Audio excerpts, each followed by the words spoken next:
ইনশাআল্লাহ বিএনপি আগামী 13 তারিখে সরকার গঠন করলে ইনকিলাব ইনকিলাব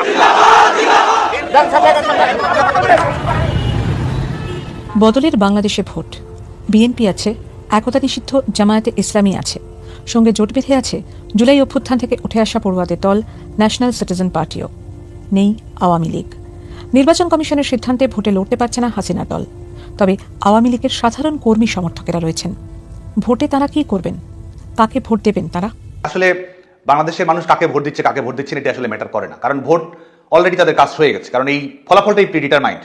কাস্টিং ভোট কত দেখাবে এটা আসলে সরকার নিজেরা ঠিক করে রেখেছে। আমরা আজকে আহ্বান জানাচ্ছি যে যারা যেন এই প্রহসনের ভয়কট, এই পাতানো খেলা যেন বয়কট করে, বর্জন করে, এবং এই জনগণের এই গণতান্ত্রিক অধিকার প্রয়োগ করার মাধ্যমে আমরা যেন আমাদের গণতান্ত্রিক আন্দোলনকে শক্তিশালী করতে পারি।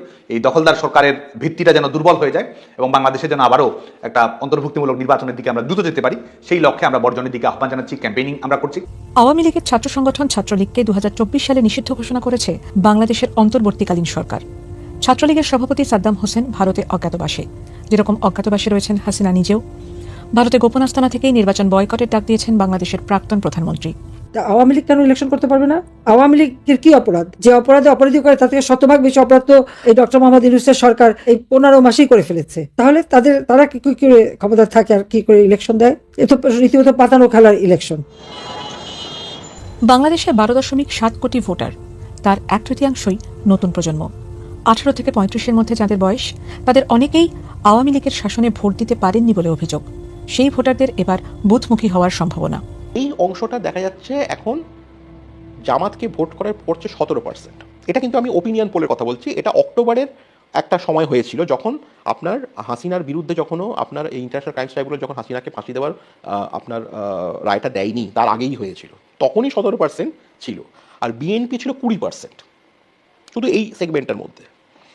4% ছিল আপনার সিটিজেন্স পার্টি, এই যে ছাত্রদের যে দলটা, যেখানেও এখন অনেক বেশি ভাঙন তৈরি হয়েছে আর কি। যাই হোক, তারা জামাতের সঙ্গেই লড়ছে, তাহলে ওই 4%টাকে জামাতের মধ্যে ধরতে হবে।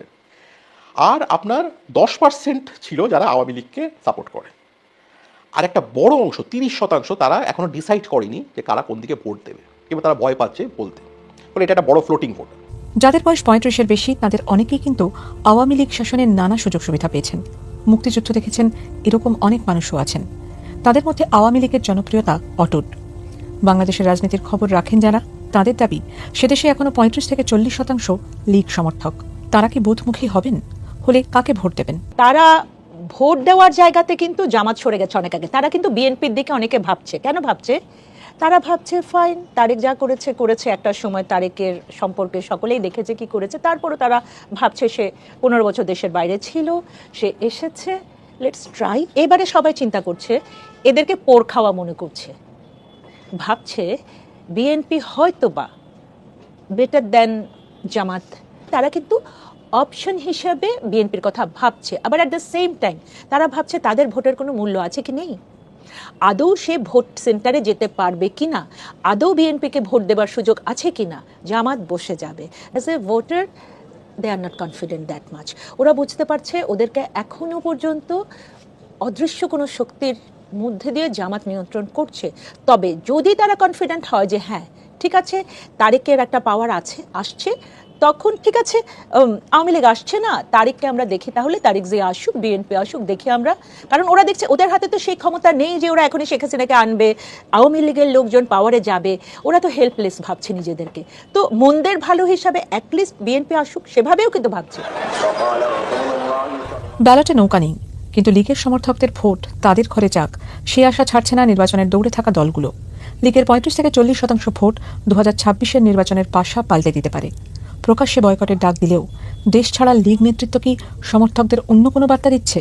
আওয়ামী লীগ কিন্তু এখনো, আপনি যেটা বলেছেন যে বিএনপিকে ভোট দাও, সেটা বলছে না। তবে একটা কথা আছে, কিছু কিছু প্রার্থী আছে, আমি জানি 300 আসনের মধ্যে তৃণমূলে অনেক প্রার্থী আছে যারা পজিটিভলি প্রোগ্রেসিভ। তাদেরকে আবার আওয়ামী লীগ মনে করছে এই লোকটা এলে পরে আমরা দেশে ঢুকতে পারবো, ওকে জিতিয়ে দাও। যদি তুমি ভোট কেন্দ্রে যেতে পারো, কলকাতা বা দিল্লি এবং আমেরিকা, ইউরোপ থেকেও কিছু কিছু নেতা তাদের কর্মীদের সাথে যোগাযোগ রাখছে। তাদের কিছু কর্মী যারা খুবই হেল্পলেস অবস্থাতে আছে এবং এখনও ডিটারমাইন্ড আছে, তাদেরকে অর্গানাইজ করার চেষ্টা ওদের আছে। এরকম খুবই প্রভাবশালী কয়েকজন স্টুডেন্টের কথা জানি যারা তৃণমূল লেভেলের, তারা বলছে ঠিক আছে আমরা বাঁচার জন্য, যে আমার এলাকায় অমুক হচ্ছে, বিএনপির ক্যান্ডিডেট হয়েছে এবার, আগেও তিনি এমপি ছিলেন, ওনার সঙ্গে আমার কথা হয়ে গেছে, আমাদেরকে উনি কোনোভাবে পুলিশে অ্যারেস্ট করাবেন না, হ্যারাস করাবেন না, আমরা ওনার জন্য কাজ করছি, সেটাও আছে। তবে একেবারে মানে জেনারেলাইজ করে ফেলা, সরলীকরণ করার সুযোগ নেই যে হ্যাঁ বলে দিচ্ছে তোমরা বিএনপির জন্য কাজ করো, সে নয়। পার্সন টু পার্সন ভ্যারি করছে। কিন্তু আওয়ামী লীগ ভোটে আছে, আওয়ামী লীগ ভোটে আছে। আওয়ামী লীগের ভিতরে অনেক নেতৃস্থানীয় ব্যক্তি আছে, মধ্য পর্যায়েরও আছে, তারা হচ্ছে টাকা লোভী। এখন ধরেন জামাত যদি তাদেরকে টাকা দেয় এবং তারা টাকা যদি নেয় তাহলে জামাতকে ভোট দেবে। উল্টো দিকে আবার বিএনপিও যদি টাকা দেয় বা ভয় দেখায় যে ভোট দেওয়ার জন্য, তারা যেতেও পারে। তো আওয়ামী লীগের ভিতরে একটা বড় দুর্বল বৃহত্তর একটা অংশ আছে যারা হচ্ছে টাকার লোভী, নীতি আদর্শের চাইতে টাকা তাদের কাছে গুরুত্বপূর্ণ এবং বড়। যেন আমাদের এই নেতা জনাব তারেক রহমান যেন নির্বাচিত হয়ে দেশের প্রধানমন্ত্রী হতে পারেন, সে আশীর্বাদ করবেন। এই মুহূর্তে বাংলাদেশ জাতীয়তাবাদী দল বিএনপি একমাত্র রাজনৈতিক দল যেই দলের দেশ পরিচালনা করার অভিজ্ঞতা রয়েছে অতীতে। বাংলাদেশ জামাতে ইসলামী দেশ ছেড়ে পালায় নাই।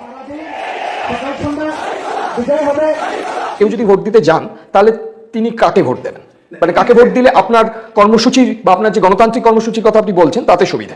ফলাফলটা যখন প্রিডিটারমাইন্ড, তখন কিন্তু জনগণ কে কাকে ভোট দিচ্ছে এটার উপরে কেউ বিজয়ী হবে কিনা, কেউ লেজার রিভিল কিনা, এটা আপনি কিন্তু নির্ধারণ করতে পারবেন না। দেখুন, একটি হচ্ছে যে এটি এই নির্বাচনকে কেন্দ্র করে যদি বলি তাহলে হচ্ছে বর্জন, বয়কট, গণতান্ত্রিক প্রক্রিয়ায় অংশগ্রহণের বাইরে কোনো ধরনের পাতানো খেলার অংশীদার হওয়া কোনো রাজনৈতিক সঠিক কর্মকৌশল নয় বলে আমি মনে করি। আর বাংলাদেশের যদি রাজনৈতিক বাস্তবতা আমরা পর্যবেক্ষণ করি তাহলে অবশ্যই যারা এই উগ্রবাদী রাজনীতির সঙ্গে সম্পৃক্ত রয়েছে, মৌলবাদী রাজনীতির সঙ্গে যাদের সম্পৃক্ততা রয়েছে এবং মানবতা বিরোধী অপরাধের সঙ্গে সম্পৃক্ত থাকা, যুদ্ধাপরাধের দায় অভিযুক্ত দায় সম্পৃক্ত থাকা এবং যারা এক ধরনের ধর্মীয় রাষ্ট্র ব্যবস্থা যারা গড়ে তুলতে চায়, তাদের বিপক্ষে আমাদের লড়াইটা তো আমি মনে করি দলমত নির্বিশেষে সবারই হওয়া উচিত এবং সেই লড়াই তো আওয়ামী লীগ, ছাত্রলীগ সবসময় লড়েছে।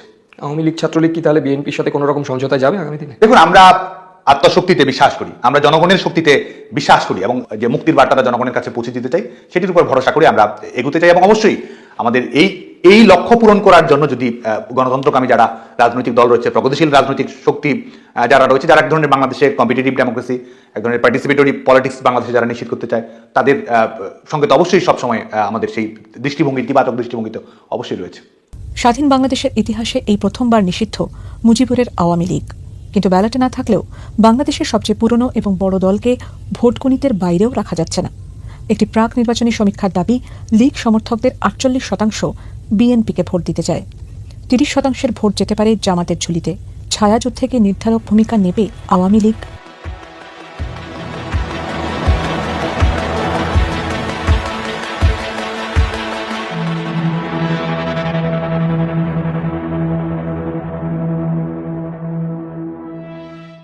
ইনশাআল্লাহ বিএনপি আগামী 13 তারিখে সরকার গঠন করলে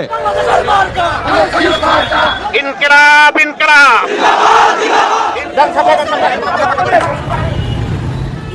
বদলের বাংলাদেশে ভোট।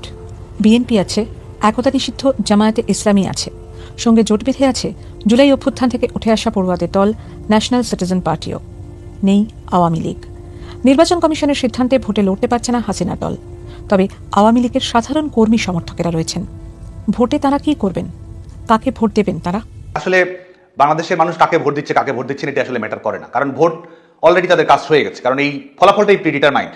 কাস্টিং ভোট কত দেখাবে এটা আসলে সরকার নিজেরা ঠিক করে রেখেছে। আমরা আজকে আহ্বান জানাচ্ছি যে যারা যেন এই প্রহসনের ভয় করে, এই পাতানো খেলা যেন বয়কট করে, বর্জন করে এবং এই জনগণের এই গণতান্ত্রিক অধিকার প্রয়োগ করার মাধ্যমে আমরা যেন আমাদের গণতান্ত্রিক আন্দোলনকে শক্তিশালী করতে পারি।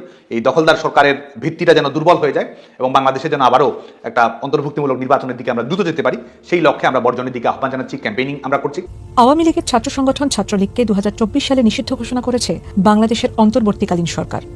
ছাত্রলীগের সভাপতি সাদ্দাম হোসেন ভারতে অজ্ঞাতবাসে, যেরকম অজ্ঞাতবাসে রয়েছেন হাসিনা নিজেও। ভারতে গোপন আস্তানা থেকেই নির্বাচন বয়কটের ডাক দিয়েছেন বাংলাদেশের প্রাক্তন প্রধানমন্ত্রী। আওয়ামী লীগ কেন ইলেকশন করতে পারবে না?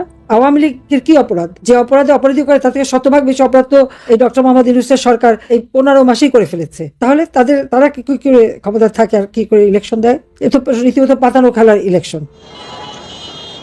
বাংলাদেশে 12.7 কোটি ভোটার, তার 1/3 নতুন প্রজন্ম। 18 থেকে 35-এর মধ্যে যাদের বয়স, তাদের অনেকেই আওয়ামী লীগের শাসনে ভোট দিতে পারেননি বলে অভিযোগ। সেই ভোটারদের এবার বুথমুখী হওয়ার সম্ভাবনা। এই অংশটা দেখা যাচ্ছে এখন জামাতকে ভোট করার পড়ছে 17